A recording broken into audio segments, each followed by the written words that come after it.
চাকচিক্য অনুভূত হয়, ভালো লাগা কাজ করে, সুন্দর লাগে, কিন্তু এর পেছনে কারো না কারো ত্যাগ ও কোরবানি ছাড়া এটা তৈরি হয় নাই। এটা শুধু পার্থিব জীবনের বিষয়টা এমন নয়,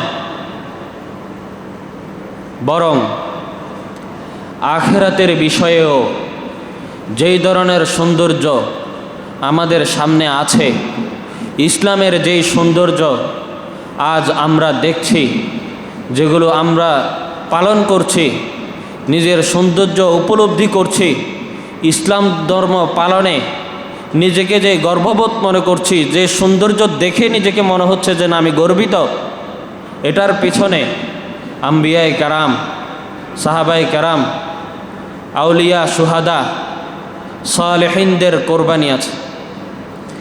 সেই ত্যাগ ও কোরবানির বিনিময়ে সর্বোচ্চ মাযহাব ইসলামের মতো মহান দৌলত আমরা আজকে পেয়েছি, যেটা সবচেয়ে ঊর্ধ্ব, সবচেয়ে উচ্চ, সবচেয়ে বেশি সুন্দর, যার সৌন্দর্য যার পর নাই, অনেক বেশি সুন্দর। আমরা যারা মুসলমান আছি, প্রতিটা মুহূর্তেই আমরা সুন্দরভাবেই, ভালোভাবেই উপলব্ধি করতে পারছি ইসলাম কত সুন্দর।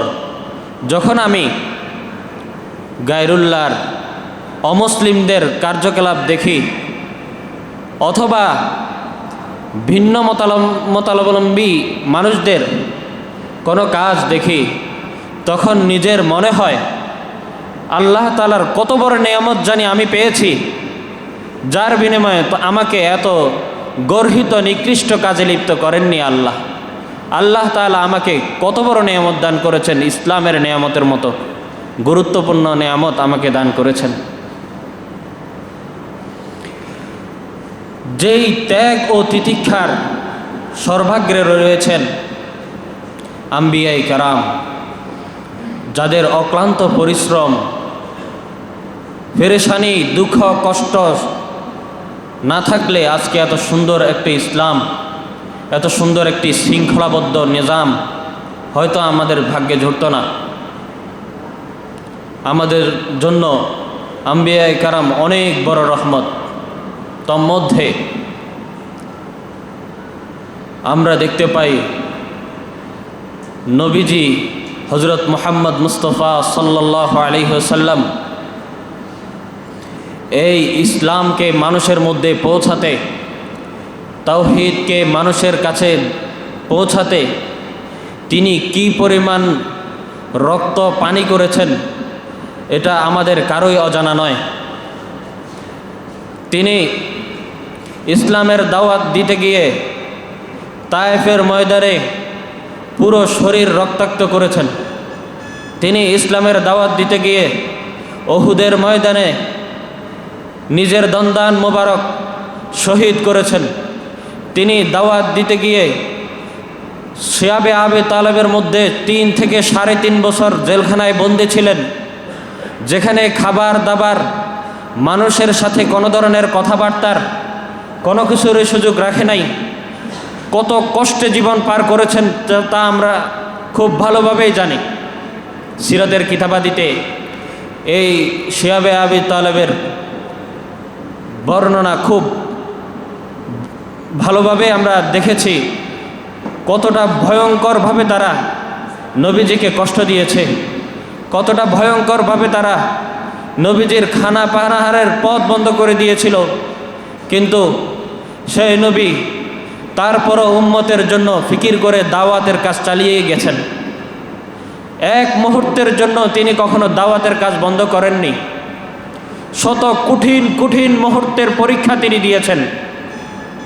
আজ সেই বিনিময়ে আমরা ইসলামের মতো, ঈমানের মতো মহান দৌলত লাভ করেছি।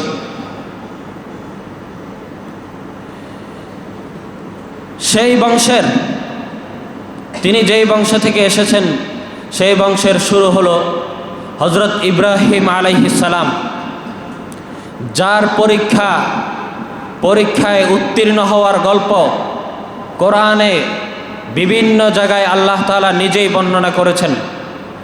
ইব্রাহিম আলাইহিস সালাম অনেক অনেক বেশি পরীক্ষা দিয়েছেন এই তাওহীদ ও ঈমানের ব্যাপ্তি ও প্রচার প্রসারের জন্যে।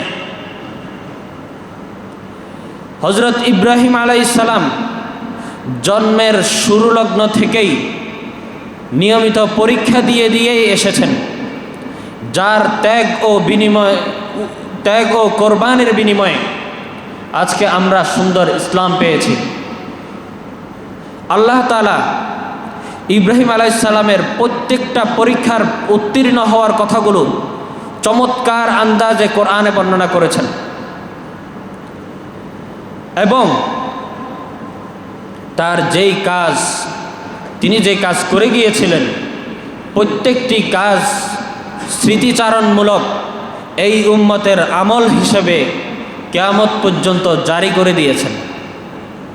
আল্লাহ তাআলা তার প্রতিটা কাজ এভাবে পছন্দ করেছেন। সর্বপ্রথম তিনি জন্মের পর বুঝ হওয়ার পরে যখন দেখলেন মানুষ এমন কিছুর উপাসনা করছে, এমন কিছুর কাছে প্রার্থনা করছে যেগুলো কিছুই করতে পারে না, নিজের উপর গায়ে মাছি বসা মাছিকেও তাড়াতে পারে না, কারো উপকার করতে পারে না, তার কারো ক্ষতিও করতে পারে না, তখন তিনি বেদনা বিদুর হৃদয় নিয়ে সর্বপ্রথম বাবার কাছে দাওয়াত নিয়ে যান। বাবা, আপনি কার ইবাদত করছেন যে আপনার কোনো উপকারে আসে না, যে কথা বলতে পারে না, যে কোনো কাজ করতে পারে না, আপনি কার ইবাদত করছেন? শুধু উত্তর এসেছে, আমরা আমাদের বাপদাদাকে দেখেছি। বাপদাদাকে দেখেছি, এটা কোনো দলিল নয়। তাদের উত্তর এতটুকুই ছিল। এই কঠিন মুহূর্তে ইব্রাহিম আলাইহিস সালাম তাওহীদের দাওয়াত ও এলান করেছেন, যেখানে কিছুই ছিল না তাওহীদের, শুধু অন্ধকার অন্ধকার শিরিকের অন্ধকার ছিল। সবাই শিরিকের মধ্যে নিমজ্জিত ছিল। মানুষ আল্লাহ বলতে কিছুই জানে না। এমন কঠিন মুহূর্তে তিনি সর্বপ্রথম পরীক্ষা দিয়েছেন তাওহীদের এলান করে, আমি তাকেই মানি, তিনি আমার সব কিছু করতে পারেন, তিনি আমাকে সৃষ্টি করেছেন, তিনি আমার ইলাহ, তিনি আমাকে খাওয়ান পরান, তিনি আমাকে জীবন দিয়েছেন, তিনি আমাকে মৃত্যু দিয়েছেন, একমাত্র ইলাহ তিনি। আমি তারই প্রার্থনা করি, তার কাছেই প্রার্থনা করি, তারই ইবাদত করি, আর কারো ইবাদত করি না। এটাই সর্বপ্রথম তার সবচেয়ে বড় পরীক্ষার জায়গা ছিল। এই পরীক্ষার মুখোমুখি হতে গিয়ে কাফেরদের সব দলিল প্রমাণ যখন ভেস্তে গেল, যখন তারা বুঝে গেল এই লোকের কাছে আমরা আর কোনোভাবেই দলিল প্রমাণ দিয়ে টিকতে পারবো না, তখন তারা হযরত ইব্রাহিম আলাইহিস সালামকে আগুনের কুণ্ডলিতে ফেলে জ্বালিয়ে ভস্ম করে দেওয়ার ফিকির করেছে এবং দীর্ঘ প্রস্তুতি নিয়ে বড় কুণ্ডলি জ্বালিয়ে সেখানে হযরত ইব্রাহিম আলাইহিস সালামকে ফেলে দেওয়ার জন্য, জ্বালিয়ে ভস্ম করে দেওয়ার জন্য সব রকমের আঞ্জাম, সব রকমের ব্যবস্থা প্রণয়ন করেছে। আগুনের তীব্রতা এত বেশি ছিল, হযরত ইব্রাহিম আলাইহিস সালামকে ফেলার জন্য তারা নির্ধারিত জায়গায় গিয়ে ফেলানোর মতো কোনো ব্যবস্থা তাদের নেই। এত বেশি উত্তাপ ছিল আগুনের কাছে গিয়ে, কুণ্ডলীর কাছে গিয়ে কেউ হযরত ইব্রাহিম আলাইহিস সালামকে নিক্ষেপ করবে, এই ধরনের ব্যবস্থা ছিল না। উত্তাপের কারণে তারা ভিন্ন পদ্ধতি অবলম্বন করে দূর থেকে হযরত ইব্রাহিম আলাইহিস সালামকে সেই কুণ্ডলিতে নিক্ষেপ করেছিল।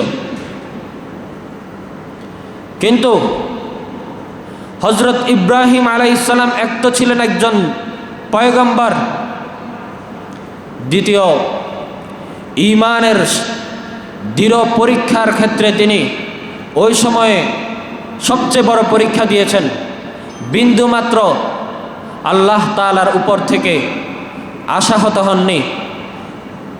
তিনি যখন আগুনের কুণ্ডলিতে ফেলে দেওয়া হচ্ছে, হযরত জিবরাইল আমিন হযরত ইব্রাহিম আলাইহিস সালামের কাছে এসে বলল, আমি আপনার জন্য সহযোগিতার জন্য আপনার কাছে এসেছি। কোনো সহযোগিতা যদি আপনার লাগে আমাকে বলতে পারেন, আমি আপনাকে সহযোগিতা করব। ইব্রাহিম আলাইহিস সালামের উত্তর বড় সুন্দর ছিল, দৃঢ় ঈমানের পরিচায়ক ছিল, দৃঢ় ঈমান প্রকাশের বহির্প্রকাশ ছিল। তিনি উত্তর দিয়েছেন,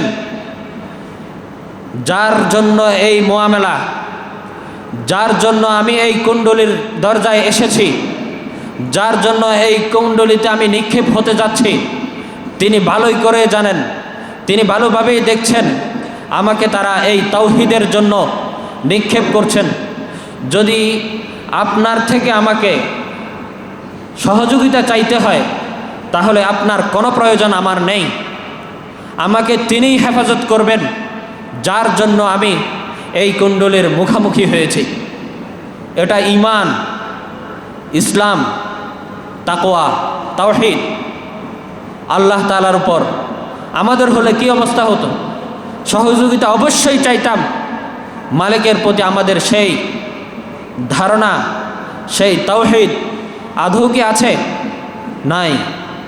সেই পরিমাণ মজবুত দৃঢ়তা যদি অল্প কিছু পেয়ে যাই, কমস কম কিয়ামতের মাঠে আল্লাহর দরবারে পরীক্ষায় জিতে যাব ইনশাআল্লাহ। কমস কম তাদের কোটি গুণের কিছু অংশ যদি পাই, অনুপরিমাণও যদি পেয়ে যাই তে তাওহীদের জজবা, দৃঢ়তা, তাহলে আমাদের জীবন অনেক অনেক ধন্য হয়ে যাবে। কি ছিল, কত দৃঢ় ছিল এই ঈমান! আল্লাহ পাক হাদিসে কুদসিতে বলেন, রাসূলুল্লাহ সাল্লাল্লাহু আলাইহি ওয়াসাল্লাম বলেছেন, আনা ইনদা যান্নি আবদি বি, বান্দা আমাকে যেভাবে ধারণা করে, বান্দা আমাকে যেভাবে মনে করে, আমি তার সাথে সেভাবেই আচরণ করি। বান্দা যদি মনে করে আমি তাকে তার থেকে বিপদ থেকে উদ্ধার করব, বান্দা যদি আমাকে মনে করে বিপদের উদ্ধার করার মালিক একমাত্র আমি, তবে তিনিই আমাকে এই বিপদ থেকে উদ্ধার করবেন, তিনিই আমাকে আমার বিপদের সহযোগিতা করবেন। অন্যথায় বান্দা যতটুকু বিশ্বাস করবে আল্লাহ তাআলাকে, ততটুকুই সেই সহযোগিতা আল্লাহর পক্ষ থেকে পাবে। এটা ঈমানের দরকার, ততটুকু ঈমানের দরকার। এজন্য প্রতিটি ক্ষেত্রে যখনই আমরা কোনো বিপদে পড়ব, তখন আমাদের দিল আল্লাহর জন্য ছুটে যাবে, আল্লাহর কাছে চলে যাবে। স্বয়ং নবী করিম সাল্লাল্লাহু আলাইহি ওয়াসাল্লাম যখনই কোনো বিপদে পড়তেন, যখনই কোনো অসুবিধা সামনে আসতো, তিনি সঙ্গে সঙ্গে মসজিদে গিয়ে নামাজ পড়তেন, আল্লাহর দরবারে কান্নাকাটি করতেন, আল্লাহ আমাকে এই বিপদ থেকে রক্ষা করেন, আমাকে এই বিপদ থেকে মুক্তি দান করেন, আমাকে আমার থেকে এই বিপদ দূর করে দেন। রাসূলুল্লাহ সাল্লাল্লাহু আলাইহি ওয়াসাল্লাম যিনি তাজদারে মদিনা, সরওয়ারে কায়নাত, দো জাহানের বাদশা, তিনি চাইলেই সব কিছু হয়। আল্লাহর কাছে চাওয়ার দেরি, কবুল হতে দেরি নাই। এমন মানুষ যদি আল্লাহর দরবারে প্রতিটা মুহূর্তে আল্লাহর দরবারে চাইতে পারে, তাহলে আমাদের কি পরিমাণ আল্লাহর অভিমুখে হওয়া দরকার, আল্লাহর কাছে কি পরিমাণ ছুটে যাওয়া দরকার, যিনি আগে পিছের সব গুনাহগার মাপ।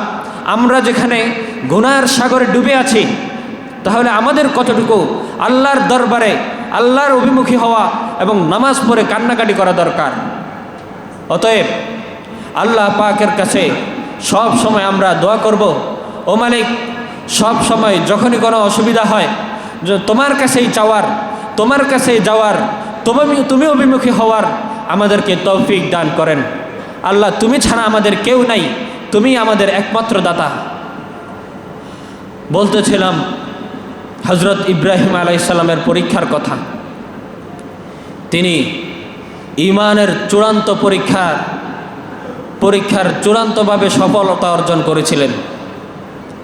আল্লাহ তাআলার কাছেই আশাবাদী হয়ে তিনি সেই দিন অপেক্ষা করেছেন কখন আল্লাহ তাআলার সহযোগিতা আসবে। আর যখন হযরত ইব্রাহিম আলাইহিস সালামকে আগুনের কুণ্ডলিতে ফেলে দেওয়া হয়, তখন আল্লাহ তাআলার ইশারায় সেই আগুন ঠান্ডা হয়ে গিয়েছিল। আল্লাহ তাআলা বলেছেন, ইয়া নার কুনি বারদান ওয়া সালামান আলা ইব্রাহিম, হে আগুন তুমি আমার ইব্রাহিমের উপর ঠান্ডা হয়ে যাও, শান্তির কারণ হয়ে যাও, শান্তির কারণ হয়ে যাও তুমি। আর সেই আগুন ইব্রাহিম আলাইহিস সালামের একটা পশমও পুড়তে পারে নাই, কারণ পৃথিবীর প্রতিটি কাজ মহান রব্বুল ইজ্জতের হুকুমেই হয়। তিনি যেভাবে বলেন, তিনি যেভাবে হুকুম দেন, সেভাবেই প্রতিটি কাজ, প্রতিটি পাতা, প্রতিটি অণু তার হুকুম অনুযায়ী নড়াচড়া করে। আগুন আল্লাহর হুকুম ছাড়া জ্বালাতে পারে না। আগুনের জ্বালানোর শক্তি, পানির ডুবানোর শক্তি, বাতাসের উড়ানোর শক্তি, সব কিছুই একমাত্র মহান রব্বুল ইজ্জতের হুকুমের অধীন। যখনই আল্লাহ তাআলা হযরত ইব্রাহিম আলাইহিস সালামকে ফেলে দেওয়া কুণ্ডলীর আগুনকে হুকুম করেছেন তুমি ঠান্ডা হয়ে যাও, সঙ্গে সঙ্গে ঠান্ডা হয়ে গিয়েছে। ইব্রাহিম আলাইহিস সালাম নিরাপদ ও সুস্থভাবে ফিরে এসেছেন সেই মহাবিপদ থেকে। এই পরিস্থিতি দেখে কাফেররা কেউ ঈমান আনবে এটা তো দূরের কথা, তারা আরও বেশি চটে গেল, বেশি রেগে গেল যে এটা কি, আরও কঠিন থেকে কঠিন কষ্ট দেওয়া শুরু করলো। তখন আল্লাহর পক্ষ থেকে হযরত ইব্রাহিম আলাইহিস সালামের জন্য হুকুম এসেছে, আপনি ফিলিস্তিনের কেনানে সফর করেন। এটা আরও বড় পরীক্ষা।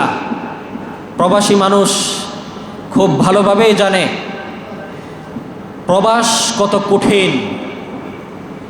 নিজের দেশের মাটি, নিজের দেশের গ্রাম, নিজের দেশের থাকার মতো শান্তি, দিলের চাইন কত বেশি, এটা একজন প্রবাসী মানুষ বিদেশের মাটিতে যখন পা রাখে সেই বুঝে। সে জায়গায় প্রবাসের মানুষের তো একটা আশা আছে, নির্দিষ্ট ছুটিতে সে বাসায় ফিরবে, দেশে ফিরবে, দেশের মানুষের সাথে সাক্ষাৎ হবে। কিন্তু হযরত ইব্রাহিম আলাইহিস সালামকে সেই ইরাক, যেটা তার জন্মভূমি, যেখানে তার মা বাবা, আত্মীয় স্বজনের সকলেই উপস্থিত আছেন, সকলকে ছেড়ে সকলের হাতে অত্যাচারিত হয়ে তিনি ফিলিস্তিনের উদ্দেশ্যে রওনা হয়েছেন। আর বলেছেন, ইন্নী জাহিবুন ইলা রব্বি ফায়াহদিন, আমি আমার রবের কাছে যাচ্ছি, তিনি আমাকে পথ দেখাবেন, শীঘ্রই তিনি আমাকে পথ দেখাবেন, আমি কোথায় যাব, আমি কি করব, কি কাজ করব। হযরত ইব্রাহিম আলাইহিস সালাম সব কিছুর মায়া ত্যাগ করে, নিজের জন্মভূমির মায়া ত্যাগ করে চলে গিয়েছেন সুদূর ফিলিস্তিনের কেনানে। সেখানে বসবাস শুরু করেছেন। বসবাসের পর বয়স যখন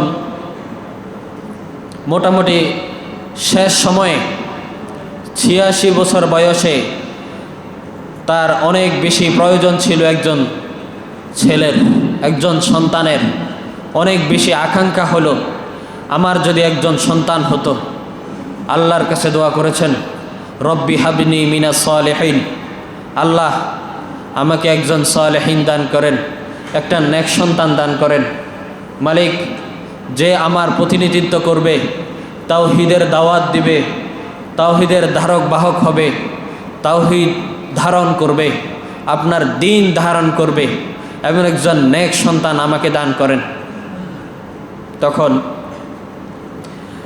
আল্লাহ তাআলা তার দোয়া কবুল করে বলেছেন, ফাবাশশারনাহু বিগুলামিন হালিম, আমি তাকে একটি সহনশীল সন্তানের, ছেলে সন্তানের সুসংবাদ দিয়েছি।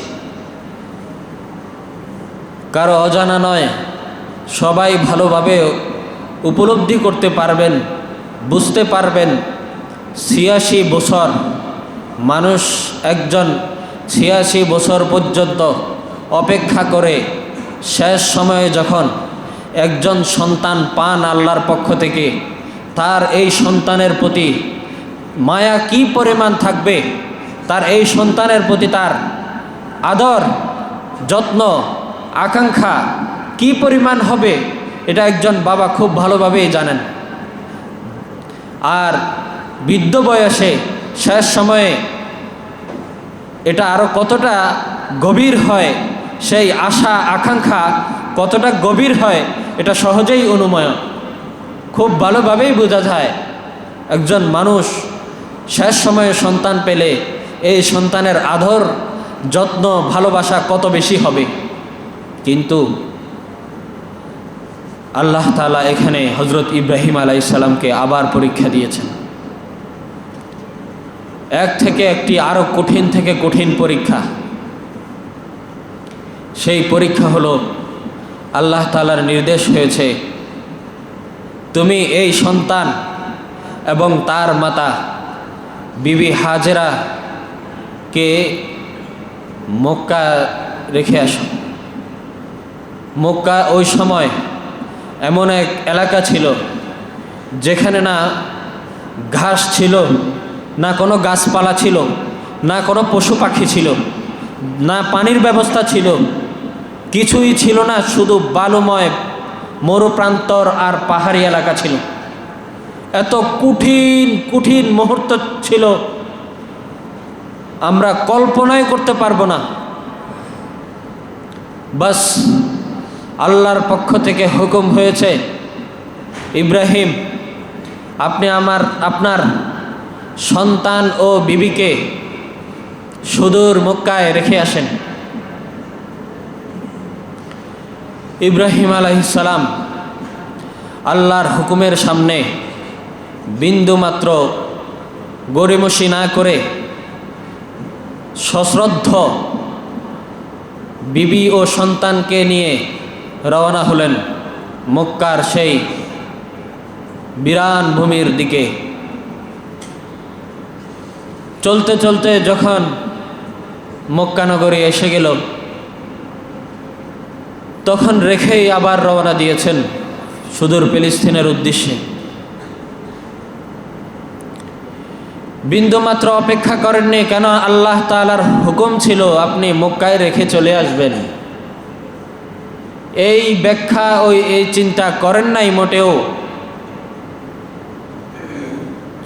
ছেলে ও বিবির সাথে কিছুক্ষণ সময় কাটিয়ে যায়, এক রাত কাটিয়ে যায়, 1 ঘন্টা সময় কিছু কথা বলে যায় এবং এটা বলে যায় আল্লাহর পক্ষ থেকে হুকুম হয়েছে আপনাদেরকে রেখে আসার।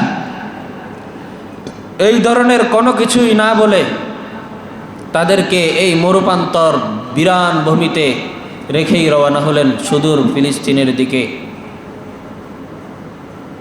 শামের দিকে। স্ত্রী বুঝতে পারেননি কোথায় যাচ্ছেন।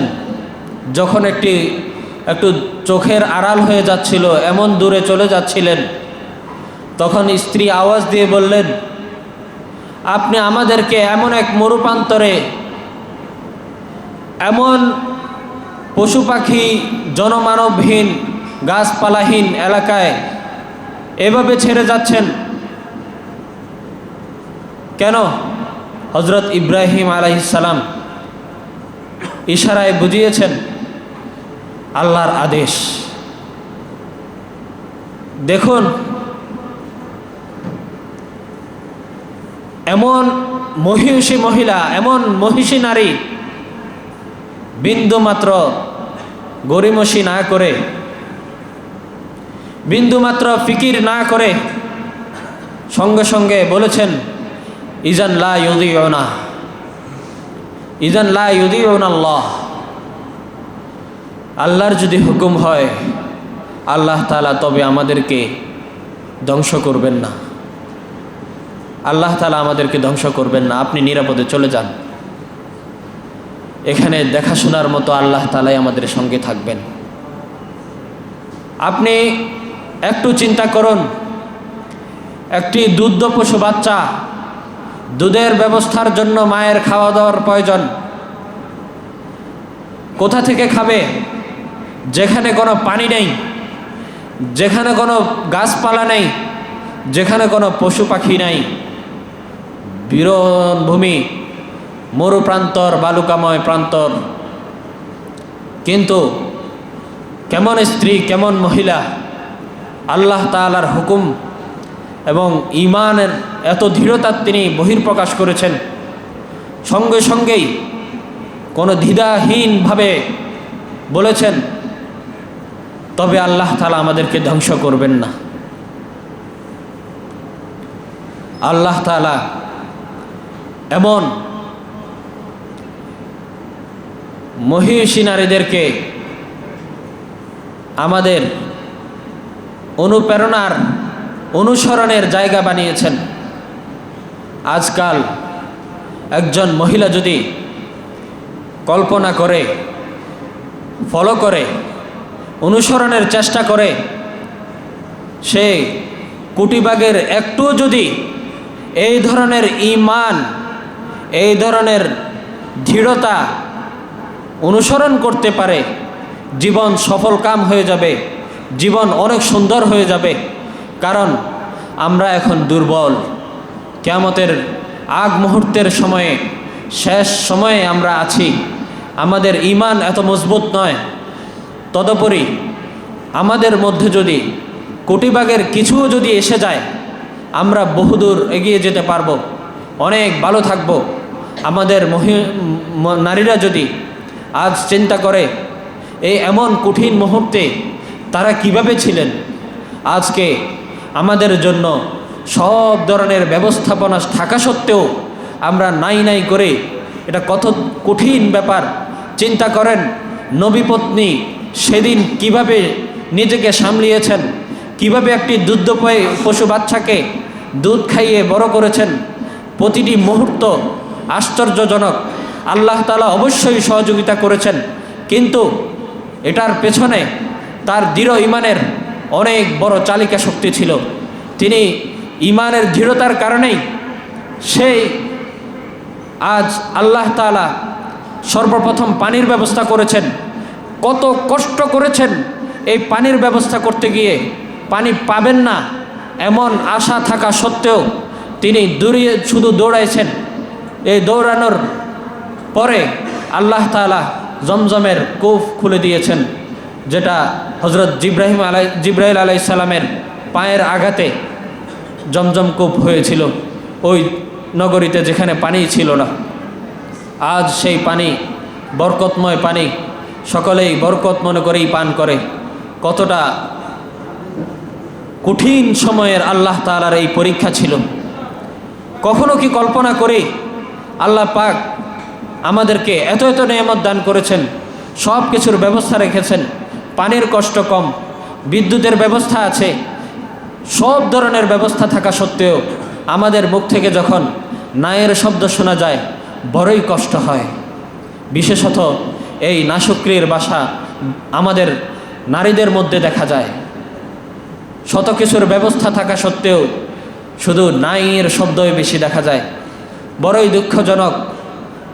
আমরা যদি আমাদের সেই মহিষী নারীদেরকে স্মরণ করি, তাদের স্মৃতিচারণ করি, তবেই জীবনে এতটুকু শিক্ষা তো পাবো, আল্লাহ পাক যেভাবে রেখেছেন অনেক ভালো রেখেছেন। আল্লাহ পাক আমাকে নেয়ামতের সাগরে ডুবিয়ে রেখেছেন। আল্লাহ পাক আমাকে এতটা কঠিন পরীক্ষা দেন নাই, যেমন পরীক্ষার মুখোমুখি আমাদের পেছনের ওলামায়ে কেরাম, আম্বিয়ায়ে কেরাম, আউলিয়ায়ে কেরাম, মহিষী নারীরা, সাহাবায়ে কেরাম, শুহাদায়ে কেরাম সহ সবাই কঠিন কঠিন পরীক্ষার মুখোমুখি হয়েছেন। আমরা সেই কঠিন কঠিন পরীক্ষার মুখোমুখি হচ্ছি না, এটা আমাদের সবচেয়ে বড় নেয়ামত। আমরা সেই নেয়ামতের কদর করি, সব সময় আল্লাহর দরবারে শুকরিয়া আদায় করি। শুকরিয়ার ভাষা হয়ে যাওয়া দরকার, জীবনের অভ্যাসে পরিণত হওয়া দরকার। এই জীবনে আল্লাহ তাআলা কত পরিমাণ নেয়ামতের মধ্যে আমাকে ডুবিয়ে রেখেছেন। আল্লাহ তাআলা হযরত ইব্রাহিম আলাইহিস সালামকে এই নির্দেশনা দেওয়ার পর তিনি যখন রেখে চলে গেছেন, আল্লাহর কাছে একটি দোয়া করেছেন, রব্বানা ইন্নী আসকান্তু বিওয়াদিন গায়রি যারইন জি যারইন ইনদা বাইতিকাল মুহাররম।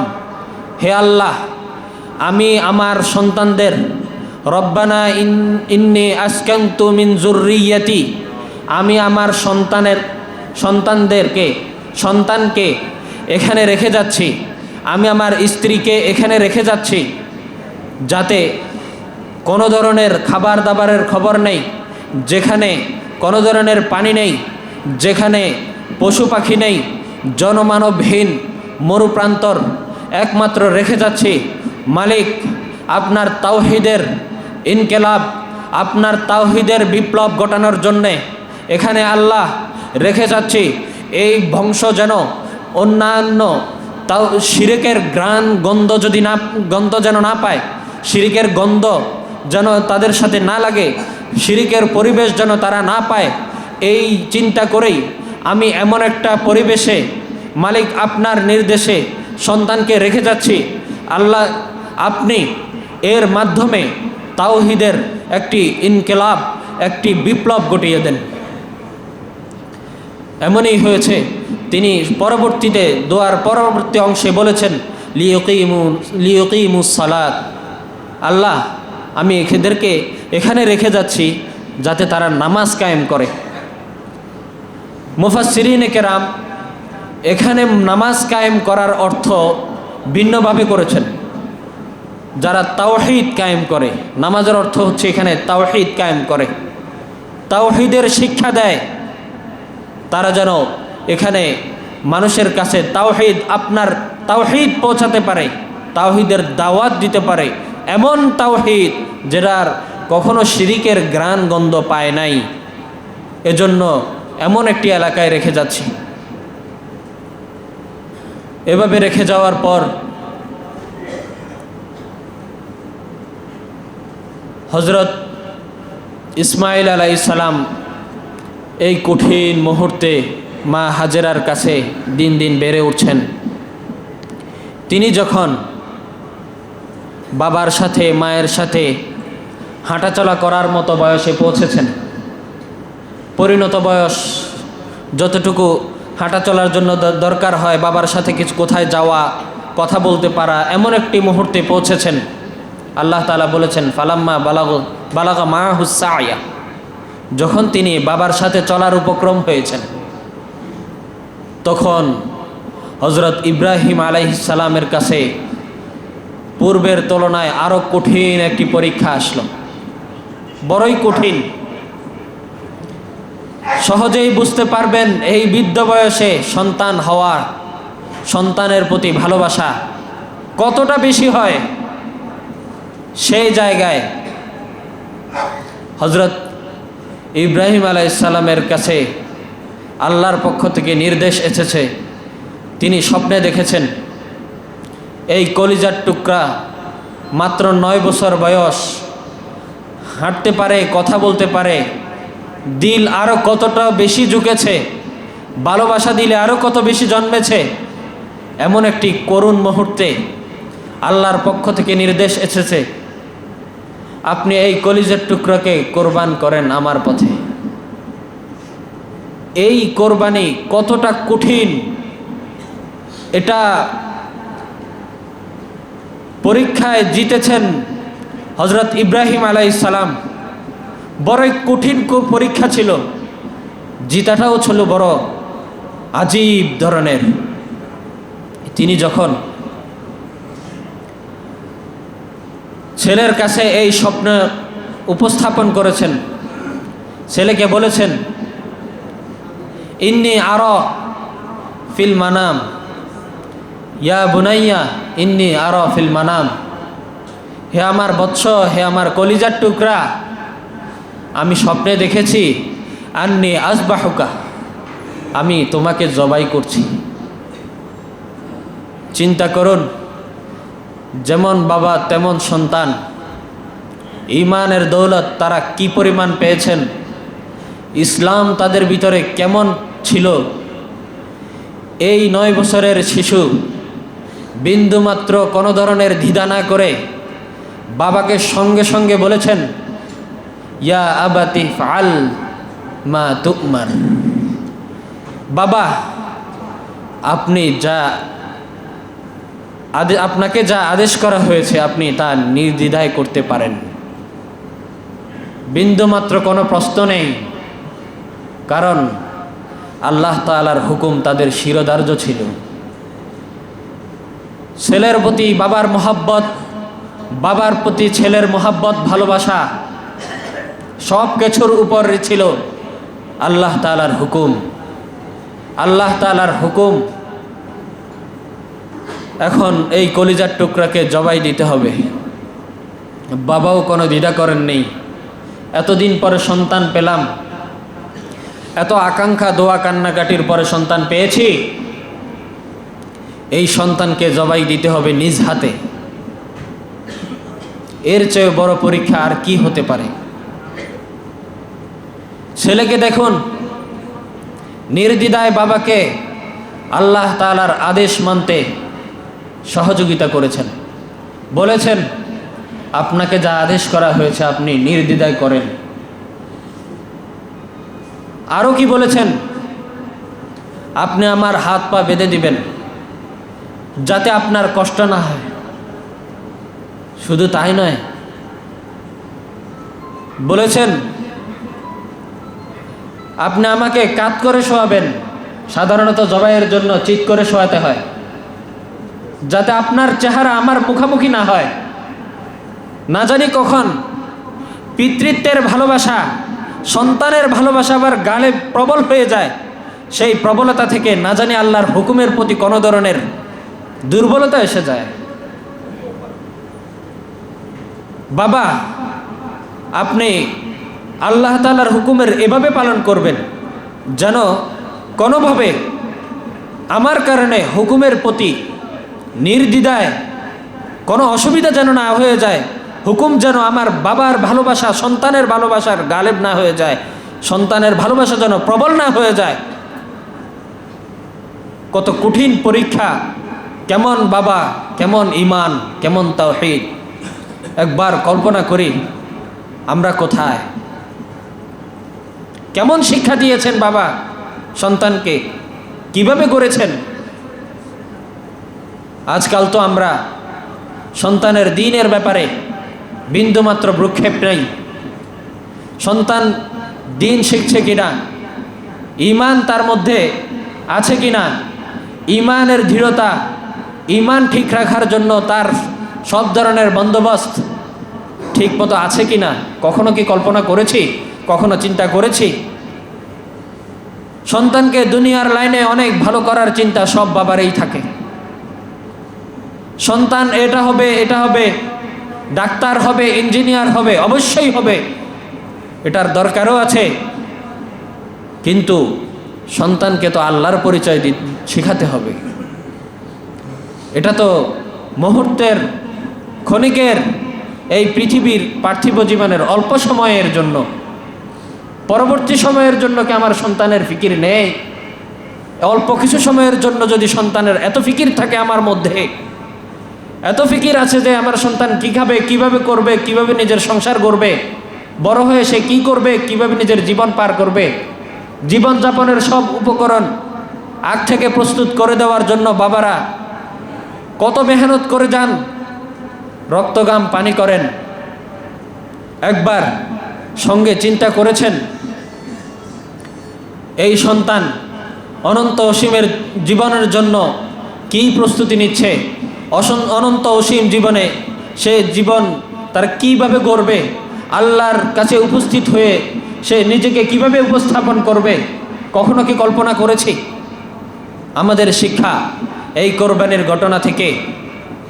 হজরত ইব্রাহিম আলাইহিস সালামের ইসমাইল আলাইহিস সালামকে তিনি কিভাবে গড়েছেন, আল্লাহর হুকুমের সামনে নিজেকে কিভাবে ন্যস্ত করতে হয়, কিভাবে নত করতে হয়, সেই শিক্ষাই দিয়েছেন। আল্লাহ তাআলা ইব্রাহিম আলাইহিস সালামের সেই প্রতিটি পরীক্ষাকে এমনভাবে পছন্দ করেছেন, কিয়ামত পর্যন্ত আগত প্রত্যেকটা মানুষের জন্য এই স্মৃতিচারণগুলো, সেই কাজগুলোকে ইবাদতের কাজ হিসেবে দিয়েছেন, নেক আমলের কাজ হিসেবে দিয়েছেন। আজ সেই ইতিহাসের ইব্রাহিম আলাইহিস সালাম, ইসমাইল আলাইহিস সালামের সেই কোরবানির কাজকেই কিয়ামত পর্যন্ত একটি ইবাদত, কোরবানির ইবাদত হিসেবে দিয়েছেন, তাদের স্মৃতিচারণ হিসাবে। এমন একটা পরীক্ষা আর এমন একটি ফলাফল যা আল্লাহ তাআলা এত বেশি পছন্দ করেছেন। কেমন শিক্ষা দিয়েছেন নিজের সন্তানকে আমরা একবার কল্পনা করি। যদি আমি আপনি সন্তানের দ্বীনের ব্যাপারে না ভাবতে পারি, সন্তানের ঈমান ও দ্বীন তাওহীদের ব্যাপারে আমাদের ভিতরে ভাবনা না আসে, তবে মনে রাখতে হবে খানদান ইব্রাহিমের সাথে, ইব্রাহিমী বংশের সাথে আমার সম্পৃক্ততা কম, আমার সম্পর্কের দুর্বলতা আছে। ইব্রাহিমী বংশের সাথে, খানদানের সাথে আমার সম্পৃক্ততা, সম্পর্ক আরও গভীর করতে হলে অবশ্যই নিজের সন্তানের যেমন দুনিয়ার ফিকির করছি, দুনিয়ার চিন্তা করছি, তেমনি তার আখিরাতের ফিকির করব। তবেই হব আমি একজন আসলে বাবা। সন্তান ইঞ্জিনিয়ার হবে, ডাক্তার হবে, দিন পাশাপাশি শেখানো যায়, তাকে দিনের তালিম দেওয়ানো যায়, কোরআন জানবে, সে কোরআন পড়তে পারবে, নামাজ পড়তে পারবে, আল্লাহর প্রতি ঝুঁকে থাকবে, আল্লাহ অভিমুখী হবে, তার ভিতরে দিন আসতে পারবে। অনেক ডাক্তার দেখবেন যারা দিনের পথে আছে, ডাক্তারিও করছে, কোনো অংশে কম নাই কোনো দিক থেকে, তাদের নিজের পেশায়ও তারা অনেক ভালো আছেন, দিনও ভালোভাবে করছেন। তাহলে আমরা কেন পারবো না? অতএব আমরা নিজেদের এই বিষয়ে অনেক বেশি খেয়াল রাখি, যেন কখনো আমাদের দ্বারা এমন কিছু না ঘটে যায়, সন্তানের ফিকির যেন আমাদের অন্তর থেকে না সরে যায়। বলতেছিলাম হজরত ইব্রাহিম আলাইহিস সালামের সেই কোরবানির ঘটনা। যখন ইব্রাহিম আলাইহিস সালাম সন্তানকে নিয়ে নির্দিষ্ট জায়গায় যেখানে কোরবানি করবেন রওনা হলেন, শয়তান প্ররোচনা দেওয়া শুরু করেছে। সর্বপ্রথম ইসমাইলকে বলেছে, ইসমাইল কোথায় যাচ্ছ? তোমার বাবাকে তোমাকে জবাই করতে নিয়ে যাচ্ছে। তিনি পাথর মেরে তাড়িয়ে দিয়েছেন, কারণ তার ভিতরে আছে আল্লাহর নির্দেশ, কোনো অসুবিধা নেই। এরপর শয়তান গেছে বিবি হাজেরার কাছে, তুমি কেমন মা, সন্তানকে এভাবে জবাইয়ের জন্য দিয়ে দিলে? তখন বিবি হাজেরা বলেছেন, না, আমি সন্তানকে তো তার বাবার সাথে দিয়েছি জঙ্গলের লাকড়ি কুড়ানোর জন্য। হ্যাঁ, যদি জবাই করার আল্লাহর পক্ষ থেকে হুকুম হয় তবে এটাতে আনন্দের সাথে করবে, অসুবিধা কি? চিন্তা করেছেন কেমন মা? কোনো মায়ের পক্ষে এমন সম্ভব নয়, কিন্তু আল্লাহর হুকুমের সামনে সব কিছুই সম্ভব। যাদের ঈমান তাওহীদ মজবুত, দৃঢ়তা আছে, তাদের জন্য সম্ভব হয়। কঠিন থেকে কঠিন পরীক্ষা দেওয়া তাদের জন্য সহজ হয়ে যায়। এরপর হজরত ইব্রাহিম আলাইহিস সালামকে বলেছেন, আল্লাহ তোমাকে এই বৃদ্ধ বয়সে সন্তান দিয়েছেন, কোথায় তুমি এই সন্তানকে আগলে রাখবে? কোথায় তুমি এই সন্তানকে যত্নের সাথে ভালোবাসা দিয়ে বড় করবে? তুমি নিয়ে যাচ্ছ জবাই করতে। তখন হজরত ইব্রাহিম আলাইহিস সালামও পাথর মেরে এই শয়তানকে তাড়িয়ে দিয়েছেন। পরবর্তীতে যখন হজরত ইসমাইল আলাইহিস সালামকে জবাই করার জন্য শোয়ালেন, তা আল্লাহ তাআলা এই শব্দকে, শোয়ানো শব্দকে এভাবে ব্যক্ত করেছেন, ফালাম্মা আসলামা, তারা যখন আত্মসমর্পণ করেছে, নিজেকে আমার কাছে ন্যস্ত করেছে, আমার কাছে পূর্ণ, আমার হুকুমের সামনে নিজের জীবন জান কোরবানের জন্য প্রস্তুত হয়েছে, তখন ওয়াতাল্লাহু লিল জাবিন, এবং হজরত ইসমাইলকে যখন কাত করে শোয়ানো হয়েছে, আল্লাহ তাআলার তো ছিল পরীক্ষা মাত্র ইব্রাহিম কি করে, কিন্তু ইব্রাহিম আলাইহিস সালাম একদম আনন্দ চিত্তে এই কঠিন পরীক্ষা দিচ্ছিলেন। ওই সময় আল্লাহ তাআলা ডেকে বলেছেন, ফানাদাইনাহু আইয়া ইব্রাহিম। আল্লাহ বলছেন, আমি ইব্রাহিমকে ডেকে বলেছি, ও ইব্রাহিম, তুমি তোমার স্বপ্ন বাস্তবায়ন করেছো, তুমি আমার হুকুমের প্রতি নিজের জীবনকে পরিপূর্ণভাবে ন্যস্ত করে দিয়েছ, তুমি পরীক্ষায় পাশ হয়েছ। ওয়াফাদাইনাহু বিযিবহিন আযীম, আমি তোমাকে এর বিনিময়ে একটি দুম্বা, আল্লাহ তাআলা বলছেন যে আমি তাকে ইসমাইল আলাইহিস সালামের জায়গায় একটি দুম্বা ফেদিয়া আকারে কোরবানির ব্যবস্থা করেছি। সেই কোরবানিটাই হলো আজকে এই উম্মতে মুসলিমার, উম্মতে মুহাম্মদিয়ার স্মৃতিচারণ স্বরূপ একটি ইবাদত। এ নিয়ে ইনশাআল্লাহ সামনে মাসালা সহ বিস্তারিত আলোচনা হবে ইনশাআল্লাহ। বলতেছিলাম আজকে শুধু শিক্ষার কথা। এই ইব্রাহিম আলাইহিস সালামের কোরবানির ইতিহাস থেকে কি কি শিক্ষা? 1 নম্বর শিক্ষা তাওহীদের শিক্ষা। 2 নম্বর শিক্ষা কঠিন মুহূর্তে আল্লাহর জন্য, আল্লাহর হুকুমের সামনে নিজেকে কিভাবে ন্যস্ত করে মানুষ। তৃতীয়ত কিভাবে সন্তান মানুষ হয়, এমন সন্তান যে আল্লাহর সামনে নিজের হুকুম, আল্লাহ তাআলার হুকুমকে বাস্তবায়নের জন্য নিজেকে, নিজের জান কোরবান কিভাবে করেন এবং কিভাবে নেক সন্তান গড়া হয়, এটার একটা শিক্ষা কোরবানির শিক্ষা থেকে পাওয়া যায়। অতএব আমরা নিজের জীবনকে সুন্দর করতে আউলিয়া, সিদ্দিকিন, শুহাদা, সাহাবায়ে কেরাম, আম্বিয়ায়ে কেরামের সব সময় অনুসরণ করে জীবন পরিচালনার চেষ্টা করব। আল্লাহ তাআলা আমাদের সকলকে, সর্বপ্রথম আমাকে এবং সকলকে আমল করার তৌফিক দান করেন। দিন